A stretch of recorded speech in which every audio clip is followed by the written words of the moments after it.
everyone, welcome to another ranking video. Today I'll be doing a ranking for the Pirates of the Caribbean franchise. Now, I know that's kind of random, but I'm kind of out of options, so I figured I'd do this one because I'm actually a very big fan of the first three movies in particular, the fourth and fifth. I'll get to that in a second. But, yeah, Pirates of the Caribbean, just, when it first happened, it was a big deal, but nowadays it's not really a big deal anymore. But I'm a big fan of the series. Like I said, the first three movies in particular. So yeah, I figured I'd just do a ranking for this because, there's only 5 of them. Pretty straightforward. And yeah, let's get into it. So coming in at 5th place is the most recent film, the 5th film, Dead Men Tell No Tales. Now, I'm not going to lie, I was actually hopeful. Because they announced this movie, the trailer looked dark and ominous, the teaser trailer, and Javier Bardem is a great actor. He can play a great villain. Just look at No Country for Old Men. Phenomenal movie.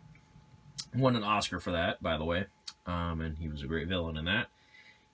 This movie had a lot of promise for me, and the final product is just like, what happened?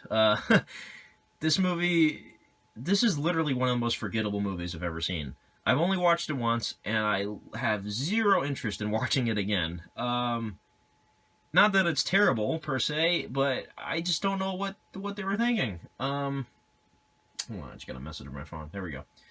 I just don't know what they're thinking. It's like this movie, the final product is just silly. Like, there's a lot of silliness in it, which I get, because Jack Sparrow is kind of a silly character. And the serious stuff is not really all that. There's not a lot of emotional weight to it. Now, there's some stuff with Barbossa in this movie, which I won't go into detail if you haven't seen it. But some of that stuff is good. But I don't know. This movie just kind of failed for me. I don't know. Javier Bardem's whole crew of zombified pirates or whatever they are, just not memorable at all. I don't know. I don't know. I don't have much else to say about this. Yeah, and then also they kind of, I don't remember particularly because I watched this back in October, I think, when it came out. This Steelbook, and I haven't seen it since. But there was some weird thing with Jack Sparrow's compass, and like where he got it from. But like, wait, didn't he get the compass from Tia Dalma in the first 3 movies or whatever? I don't know. They kind of went back and changed history or whatever. That just kind of annoyed me. I don't know. This movie, I don't care about it. So that's last place for me. Okay, coming in at 4th place is the 4th movie. Do you see a pattern here? Foreshadowing. By the way, anybody else own this Target edition? It's got like 5,000 discs. It's got a Lego Black Pearl thing. This movie, I thought was good. It was a solid movie. A lot of people don't like this one, but I don't think it's terrible. I saw this in theaters randomly with my friends one day, back in 2011, and it was a decent time, I guess, at the theaters. My one issue with this movie, I talked about this when I did the Saw ranking, because Saw 7 had the same issue. They filmed this with 3D cameras. Now, for some reason, during that time period of 2010, 2011, filming with 3D cameras, the picture quality was so desaturated. Like, I don't know what was up with that. That's my main issue with this movie, and you know what I'm talking about. When you look at this movie and then look at the other movies, you'll notice this movie is super desaturated. It's not as colorful. That's my main issue with it. When you go and watch it, it's like, it's not pleasant to look at necessarily. Saw 7, which was also filmed with 3D cameras, had the same issue. So, that is literally my big problem with this movie, but that has nothing to do with the movie itself. The movie itself, like I said, it's okay. I don't really have anything against it. It was a decent, return back to the franchise after a couple of years. A lot of people didn't like the 3rd movie, and I guess this was meant to make up for that. So, and the Fountain of Youth stuff was okay. Penelope Cruz's character was okay. Jeffrey Rush was great as Barbossa, and Ian McShane was a good villain, I guess, as Blackbeard. So, yeah, just a very solid movie. I definitely like this a lot more than Dead Men Tell No Tales, so, yeah. Don't have much else to say about it, but On Stranger Tides is the 4th place. The 3rd place is the 3rd movie. You see a pattern, right? Now, a lot of people would probably put this at dead last, because a lot of people hate this movie. I actually really like this one. Yeah, I do like the convoluted plot. I do like the convoluted characters in the Brethren Court and, resurrecting Jack Sparrow and then the whole giant fight scene at the end. This movie had a lot of stuff in it. It was huge. And it was also, at one point, the most expensive movie ever made. But a lot of people hate this movie because there's, like, so much crazy plot stuff in it. And all this craziness surrounding, you know, the pirate leaders and, you know, negotiations back and forth with different people. People betraying other people, and, like, you know, it's just, like, it's convoluted, but I enjoyed it. I never really hated this movie like other people did. I saw it back in 2007 when it first came on DVD, and I don't know. Like, I get it, though. I kind of get why people hate it. But for me, it didn't bother me. I enjoyed it. I could watch this no problem. And also, this has a visual issue as well. This one is kind of bland looking, especially coming after the second movie, which Dead Man's Chest, which is very colorful. This movie is very kind of dry looking. Just the color palette is what I should say. It's kind of weird that I'm talking about the visuals a lot. But it's just this one and the fourth movie kind of has that issue, or have that issue, I should say. Sorry, plural. This one, though, I don't think is terrible to look at, though. Like, it kind of fits the mood of the movie. It begins with people getting hung. A little kid getting hung. Or hanged, I should say. This movie's very dark. It's got a lot of death in it.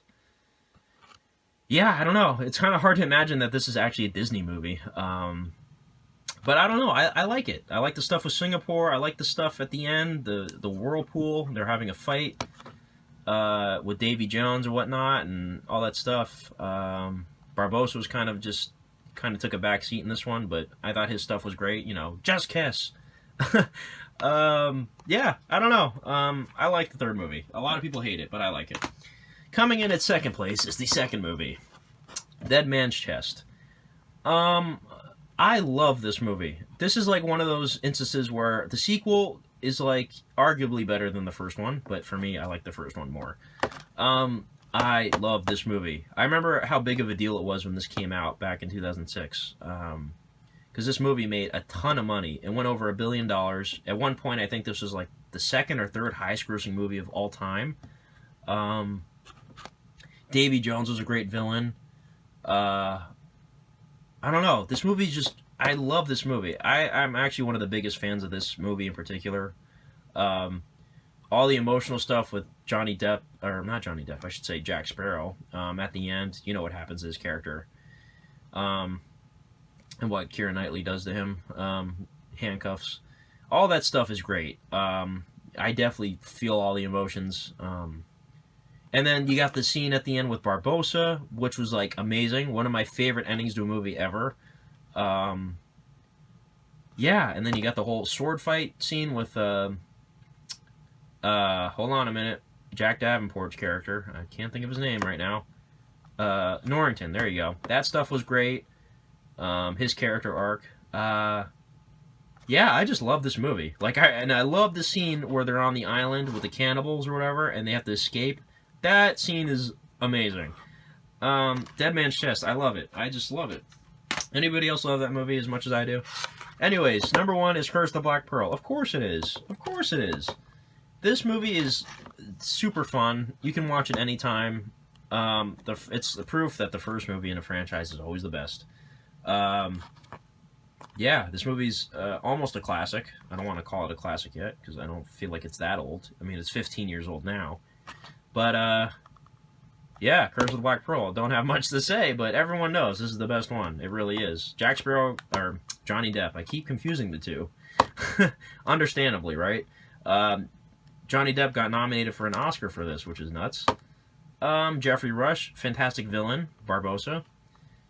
Orlando Bloom, Keira Knightley, great love story. Just a very solid movie. I can watch this anytime and enjoy it.